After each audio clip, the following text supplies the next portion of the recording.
Je vous invite à vous lever.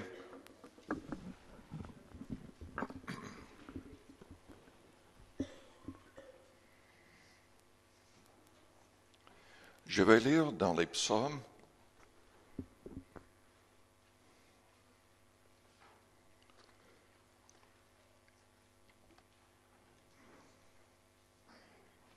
au chapitre 3 et ensuite au chapitre 84. Je vais parler ce soir du Seigneur, notre bouclier. Est-ce que vous avez besoin d'un bouclier? Le psaume 3, lisons à partir du verset 2. Ô Éternel, que mes ennemis sont nombreux, quelle multitude se lève contre moi. Combien qui disent à mon sujet, plus de salut pour lui auprès de Dieu. Mais toi, ô Éternel, tu es mon bouclier, tu es ma gloire, et tu relèves ma tête. De ma voix, je crie à l'Éternel, et il me répond de sa montagne sainte. Je me couche et je m'endors, je me réveille, car l'Éternel est mon soutien. Je ne crains pas les myriades de peuples qui s'assiègent de toutes parts. Lève-toi, Éternel, sauve-moi, mon Dieu, car tu frappes à la joue tous mes ennemis. Tu brises les dents des méchants. Le salut est auprès de l'Éternel. Que ta bénédiction soit sur ton peuple. Ensuite, au chapitre 84 et au verset 6. Heureux ceux qui placent en toi leur appui. Ils trouvent dans leur cœur des chemins tout tracés. Lorsqu'ils traversent la vallée de Baca, ils la transforment en un lieu plein de sources. Et la pluie la couvre aussi de bénédictions. Leur force augmente pendant la marche. Et ils se présentent devant Dieu à Sion.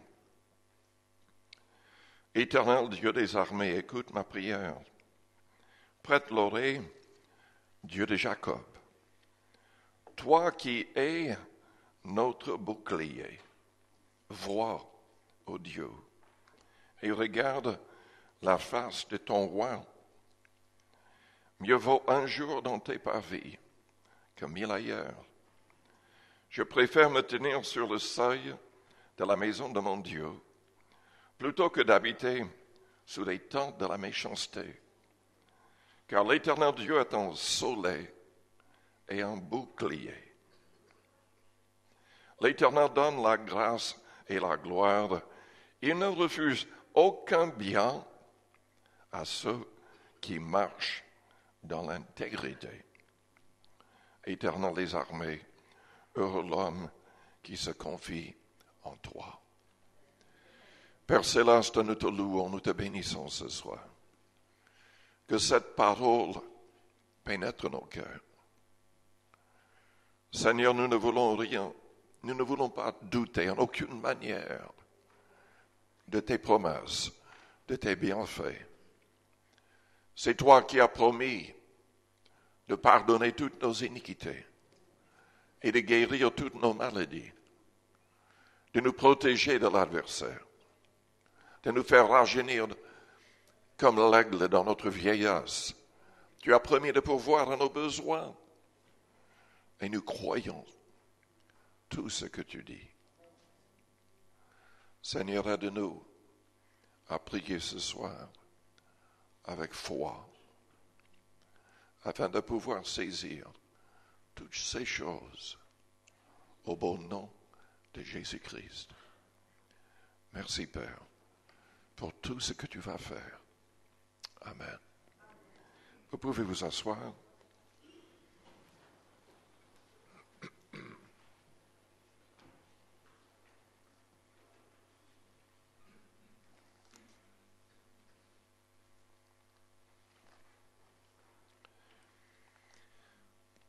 Dieu désire être un bouclier pour tout homme. Mais l'homme doit passer par une pleine repentance. Il doit croire en Christ. Il doit devenir un vrai disciple du Christ pour que Dieu soit un bouclier pour lui. Et même si on est chrétien, sa protection n'est pas automatique. Car Jésus-Christ a dit dans Luc au chapitre 21 que c'est à nous de prier et de demander sa protection. Il a dit dans Luc 21, au verset 34, « Prenez garde à vous-même, de crainte que vos cœurs ne s'appesantissent par les excès du manger et du boire et par les soucis de la vie, et que ce jour ne vienne sur vous à l'improviste. Car il viendra comme un filet sur tous ceux qui habitent sur la face de toute la terre. Veillez donc et priez en tout temps, afin que vous ayez la force d'échapper à toutes ces choses qui arriveront et de paraître debout devant le Fils de l'homme. » Oui, c'est à nous de prier. Mais Dieu a promis d'être un bouclier pour nous. Si nous avons un cœur droit, la Bible parle souvent du cœur. Jésus-Christ a dit que celui qui verrait Dieu aurait un cœur pur. Ici, dans les psaumes, c'est souligné que nous devons avoir un cœur droit pour que Dieu soit notre bouclier. Le psaume 7 et au verset 11, le dit, « Mon bouclier étant Dieu, qui sauve ceux dont le cœur est droit. » Il y a d'autres passages qui parlent d'un cœur intègre. Dans tous les cas de figure, c'est à nous en premier de changer notre cœur. Le cœur de l'homme, selon la Bible, est pervers. Il est tortueux. Il est méchant. Il a besoin d'être purifié, lavé, transformé. Mais Dieu nous tient responsables, en premier, de changer notre cœur. C'est du cœur que viennent toutes les choses mauvaises, selon le Christ. Toutes les choses qui souillent l'homme. Dans le psaume 18, et au verset 2, nous lisons « Je t'aime, ô Éternel, ma force. Éternel, mon rocher, ma forteresse, mon libérateur, mon Dieu, mon rocher, où je trouve un abri. Mon bouclier, la force qui me sauve, ma haute retraite. Je m'écrie, loué soit l'Éternel, et je suis délivré de mes ennemis. » Nous pouvons changer notre cœur par la lecture de la Bible, méditant la parole jour et nuit. Notre cœur sera changé si nous prions sous l'inspiration du Saint-Esprit. Mais selon Ézéchiel 18, c'est à nous de changer notre cœur. Si nous faisons ce que nous pouvons faire, selon Ézéchiel 36, Dieu fera le reste. Il nous donnera un cœur nouveau et un esprit nouveau. Mais la louange fait partie. L'apôtre Paul savait vraiment louer Dieu. Et je voudrais vous encourager à ne pas vous limiter à une louange dans votre langue maternelle. Quand on lit en Corinthiens 14, dans son recueillement personnel, Paul avait l'habitude de chanter dans sa langue maternelle, mais ensuite il chantait en d'autres langues, miraculeusement, par le Saint-Esprit. Il priait en langue. et il priait dans sa langue maternelle. Il y a une force dans la louange, une force qui nous change. Le psaume 22 nous dit que Dieu siège au milieu des louanges d'Israël. En d'autres termes, il habite notre louange. Son esprit est là quand on loue le Seigneur.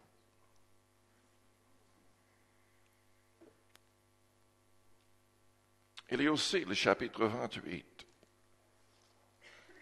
et au verset 7.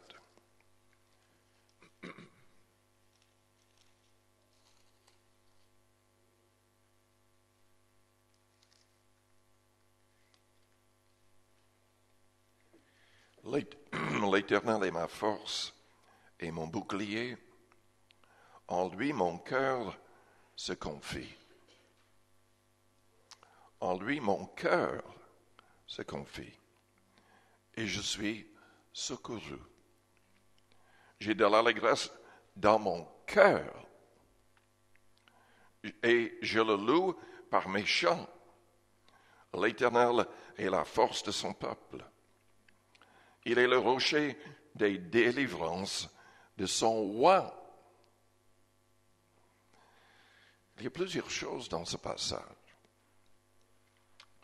qui me poussent à penser à des passages dans le Nouveau Testament. Déjà, selon Romains 10, à partir du verset 9, pour saisir le vrai salut, nous devons croire en Christ, nous devons croire dans sa résurrection avec notre cœur. Non pas uniquement avec l'intellect, avec notre tête, mais avec le cœur, qui est le siège de nos émotions et de notre volonté.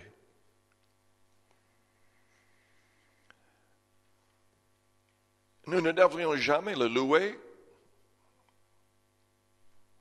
par habitude, simplement en répétant comme les autres sans vraiment avoir notre cœur fixé sur le Seigneur. Ce passage le souligne. Nous devrions avoir de l'allégresse dans notre cœur. Il est le rocher des délivrances de son roi. Quand on reçoit la plénitude de l'Esprit Saint, ce que la Bible appelle le baptême de l'Esprit, on est roi. Et la Bible dit dans Éphésiens 5, à partir du verset 18, que nous devrions tout faire pour rester remplis de l'Esprit. En d'autres termes, tout faire pour rester roi. Que Jésus avait dit quoi dans Acte 1 au verset 8? Vous recevrez une puissance, le Saint-Esprit survenant sur vous. Et vous serez mes témoins. Sur vous. L'onction. L'huile est symbolique du Saint-Esprit dans la Bible. Les prophètes, les rois recevaient l'huile d'onction. Nous recevons la présence du Saint-Esprit. Et nous devrions tout faire pour avoir cette présence, cette onction en tout temps. L'Éternel est la force de son peuple. Il est le rocher des délivrances de son roi. Nous avons parlé récemment de David et de ses géants. Il devait confronter plusieurs géants dans sa vie avant de confronter les géants Goliath. Mais David a remporté la victoire dans tous les cas de figure parce qu'il était roi. Nous n'avons pas les détails de sa conversion, mais très jeune, il était roi du Saint-Esprit. Il composait déjà les psaumes. Et quand il gardait le troupeau de son père, il avait la force de Dieu pour vaincre un ours, un lion. Il n'avait peur de rien quand il était sous le contrôle du Saint-Esprit. Parce que l'Éternel est la force de son peuple, le rocher des délivrances de son roi. Paul faisait tout pour rester rempli, pour rester roi. Et il disait dans Corinthiens 14, « Je rends grâce à Dieu de ce que je parle en langue plus que vous tous. » Celui qui parle en langue s'édifie lui-même. Comment rester rempli de l'esprit? Par des chants, des psaumes, des hymnes, des cantiques spirituels. Certains pensent que les cantiques spirituels, c'est des cantiques de l'esprit, comme Paul faisait dans son recueillement personnel. Il chantait en d'autres langues, poussé par le Saint-Esprit. Nous sommes invités même à chanter des cantiques nouveaux, c'est-à-dire que le Saint-Esprit nous inspire à faire un cantique, à composer un cantique sous son onction. En tout cas, Dieu sera un bouclier pour ceux qui le louent. Il sera un bouclier pour ceux qui s'humilient, qui se confient en lui, qui refusent de douter de ses promesses. Le psaume 18 en parle au verset 28.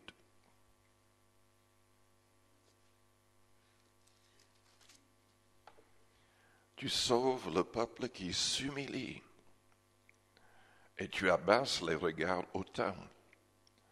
Oui, tu fais briller ma lumière. L'Éternel, mon Dieu, éclaire mes ténèbres.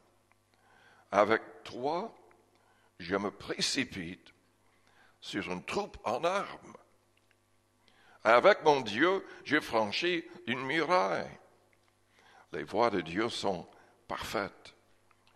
La parole de l'Éternel est éprouvée.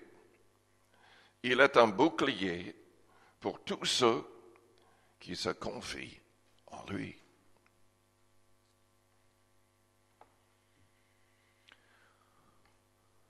Dieu désire être le bouclier de notre salut. C'est le verset 36 qui le souligne. Tu me donnes le bouclier de ton salut. Ta droite me soutient. Et je deviens grand par ta bonté. Tu élargis le chemin sous mes pieds. Et mes pieds ne chancellent point. Il faudrait que je vous lise un passage du Nouveau Testament. Il y a un passage, je n'ai pas la référence en tête, mais qui dit que Jésus-Christ est capable de nous garder de toute chute et de nous présenter devant le Père dans l'allégresse, dans une pleine victoire. Mais dans 1 Corinthiens, au chapitre 10, la Bible dit au verset 12, « Ainsi donc, que celui qui croit être debout prenne garde de tomber. » Ce sont les gens humbles qui auront Dieu comme bouclier. C'est très important de rester humble, de marcher humblement avec Dieu. Le verset 13 dit, « Aucune tentation ne vous est survenue qui n'ait été humaine. Et Dieu qui est fidèle ne permettra pas que vous soyez tentés au-delà de vos forces. Mais avec la tentation, il préparera aussi le moyen d'en sortir, afin que vous puissiez la supporter. »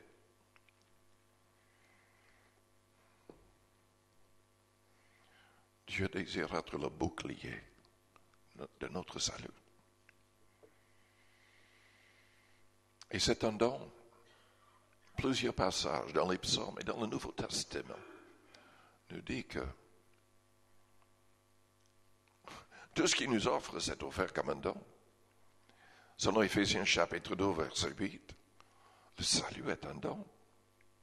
La foi est un don donné à tout homme. Oui, selon la parole, tout homme a reçu une mesure de foi. On peut étouffer cette foi ou la faire grandir. Nous pouvons la mettre en pratique et saisir la main du Seigneur et ses promesses. Dans le psaume 59 et au verset 11,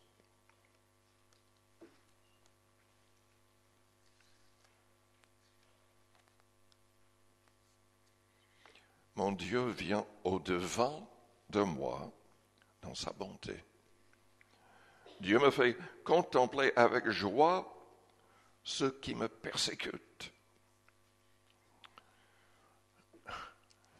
Quand on sait que Dieu est devant, il y a nos persécuteurs plus loin, nos ennemis, mais quand on sait que Dieu est devant nous, comme un bouclier, on est dans la joie. On est protégé. Rien ne peut nous arriver.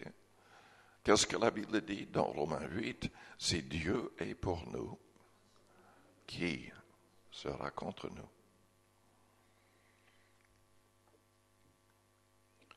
Ne les tue pas de peur que mon peuple ne l'oublie.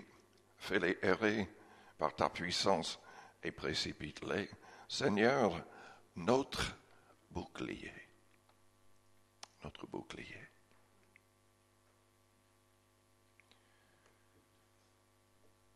Dieu désire, enfin, il est le bouclier d'Israël. Un bouclier pour cette nation, un bouclier pour ses sacrificateurs futurs et passés, un bouclier pour tous ceux qui le craignent. Je vais lire le passage et après je voudrais lire dans Zacharie 14. Mais lisons le psaume 115 en premier.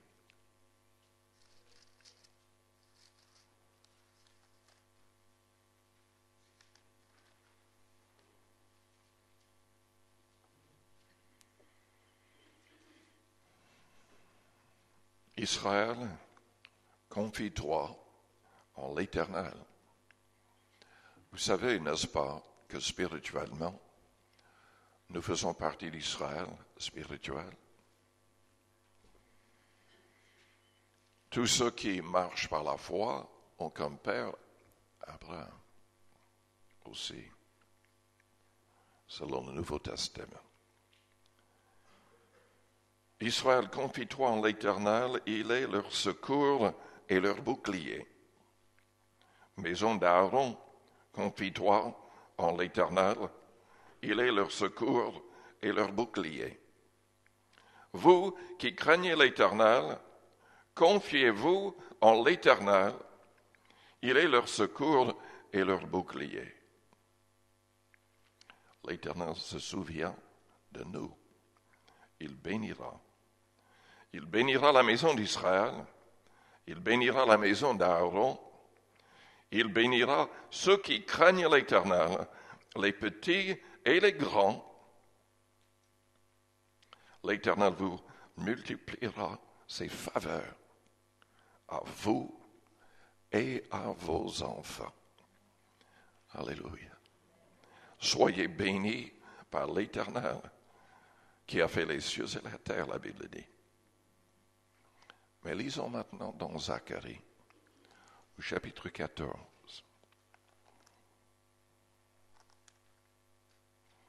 Vous savez, n'est-ce pas, que nous risquons d'avoir une guerre très bientôt?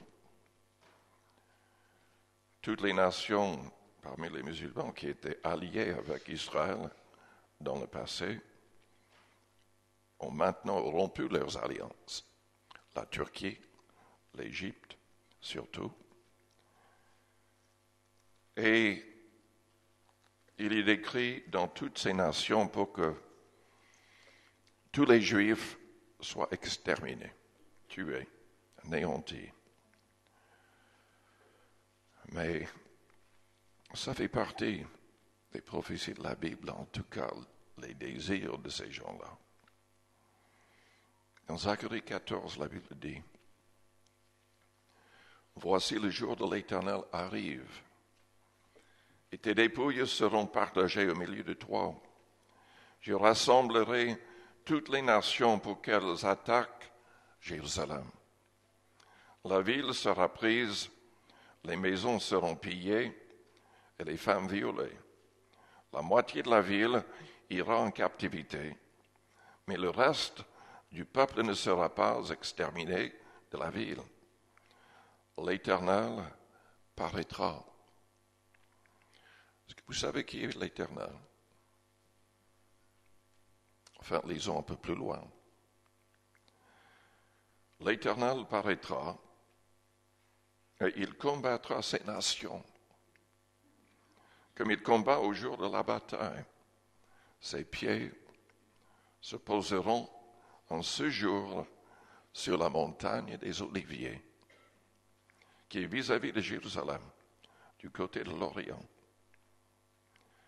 Jésus-Christ est monté au ciel de la montagne des Oliviers. 2 anges se sont apparus pour parler aux disciples, pour leur dire qu'il allait revenir de la même manière. Ces pieds de Jésus-Christ vont toucher cette montagne. C'est lui, l'Éternel. YHWH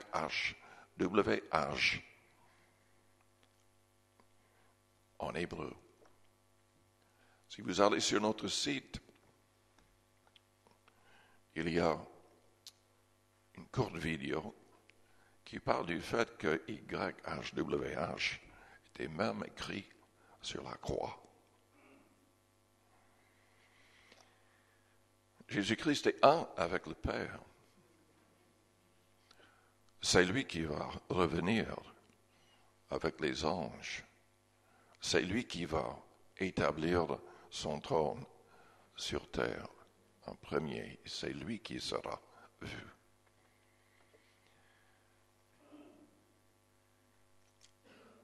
Le passage continue en parlant d'un tremblement de terre jusqu'au verset 7.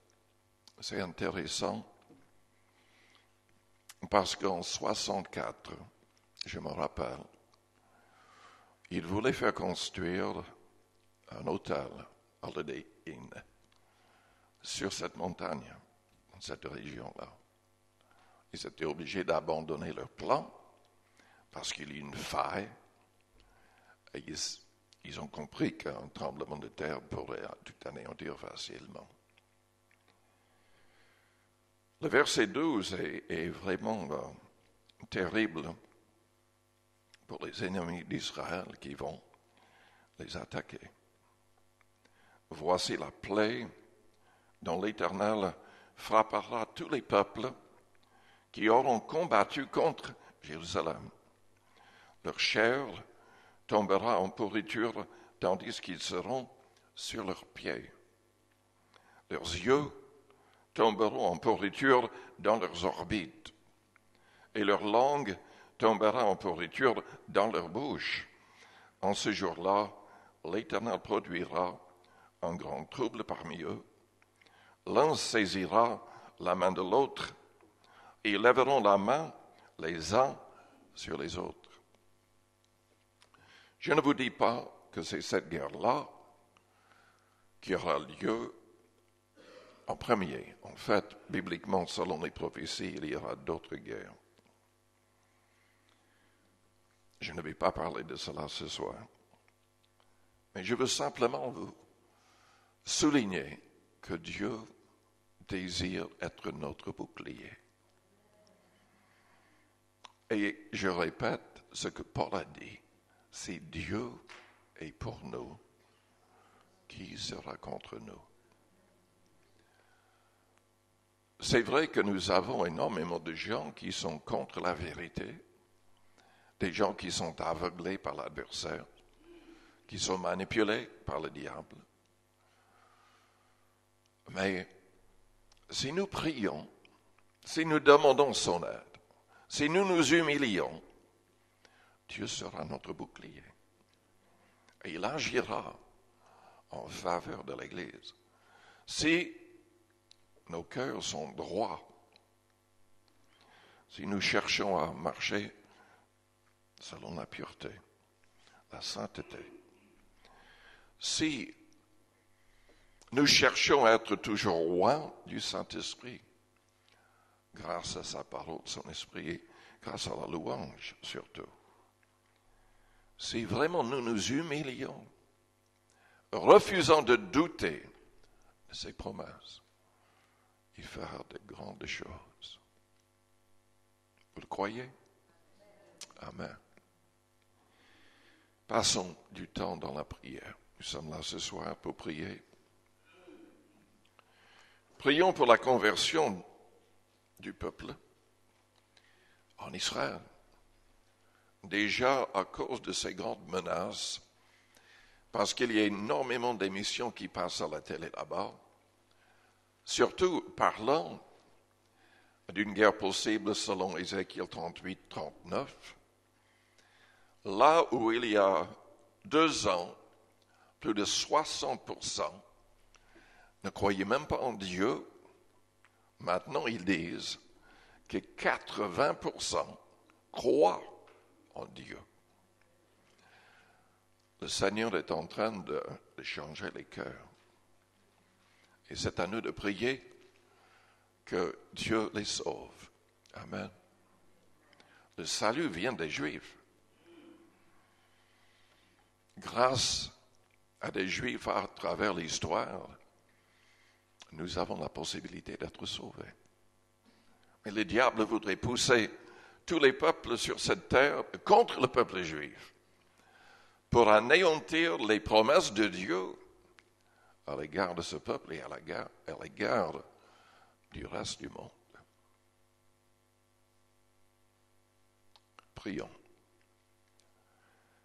Si vous avez besoin de protection, demandez sa protection. Selon le psaume 91, il peut nous protéger contre toute maladie. Si on reste, si on demeure sous l'abri du Très-Haut. Il y a une dimension de foi que nous devons apprendre, que nous devons expérimenter, pour que Dieu soit vraiment un bouclier, un refuge, un abri sûr. Élevons nos mains ce soir, élevons nos voix. S'il y a du péché dans votre vie, confessez ce péché au Seigneur. Il a promis de pardonner, de nous purifier de toute iniquité. Si vous êtes malade, ne doutez pas de ses promesses. Humiliez-vous devant le Seigneur. Demandez qu'il soit un bouclier pour vous contre la maladie, contre les attaques du diable. Père Céleste, agis ce soir dans chaque cœur, dans chaque vie, dans chaque corps. Comme David, nous voulons nous rappeler que tout est bien fait.